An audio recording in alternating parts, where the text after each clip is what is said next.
What's up, guys? I found something very interesting regarding to the Dragon Ball Z Speedy Dub. If you don't know what this is, it's possibly the worst Dragon Ball Z dub in existence. This awful but hilarious dub was made by a local store in Malaysia that goes by the name of Speedy Video. This entire time I thought it was a real professional studio company that butchered the whole thing, but now it just makes perfect sense. Speedy Video is the equivalent of like a local Best Buy trying to make movies and TV shows, which is kind of weird when you think about it. I think the perfect comparison to this is like when McDonald's was trying to make their own ET movies back in the day. Unfortunately, this company closed down their little stores over a year ago, and it was probably due to the pandemic, but the company never really explained why they closed down. But anyways, that's not what I wanted to talk about. There's a comment that I found on a YouTube video that was kind of similar to mine, and it had a lot of interesting info. And the video itself was actually pretty interesting, so I'll leave that in the description below if you guys want to check that out. There's a comment though that kind of just blew me away by Boys Down South, and I just kind of want to review it with you guys to see what you think. As somebody who used to live in Malaysia in the 90s, I can tell you a little bit about Speedy Dub.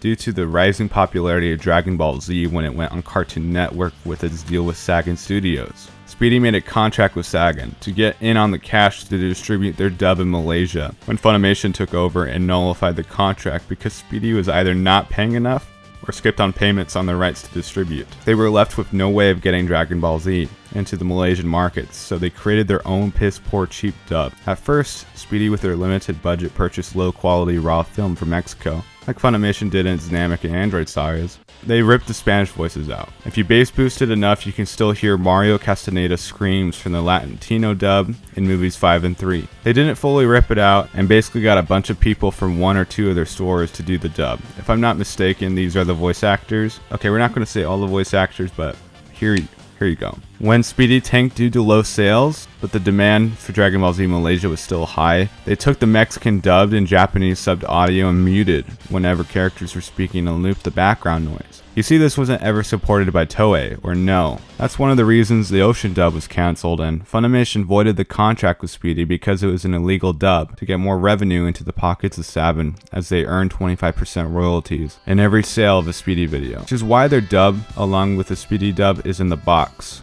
Saban provided footage and continued to illegally sell footage to Speedy until they lost their contract to Dragon Ball Z in 2005 and was forced to sell its rights back to Funimation so they could dub the Saiyan saga.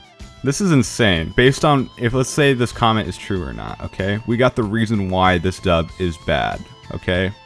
They did not have enough support from Funimation and Toei. They used music, sound effects, voices, and many other things from other Dragon Ball Z dubs, and not even their own, and I know this is true because a viewer, Hunio Videos, pointed out to me how they were using gaming music in the 9th movie, BoJack Unbound movie. They were ripping it out of an old Dragon Ball Z game called Dragon Ball Z Ultimate Battle 22. Like, seriously, listen to this.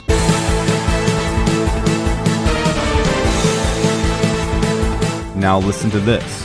Durakasu, Big Brother.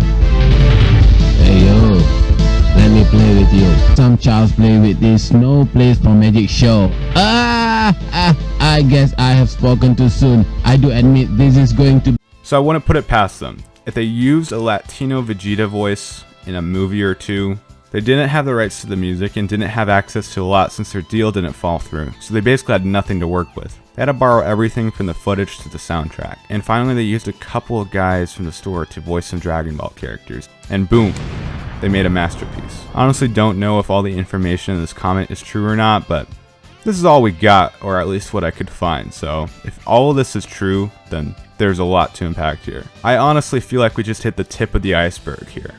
What do you guys think about all of this? What are your ideas, or what have you found regarding this dub? Please let me know. Thank you guys for watching. I hope to see you in the next video.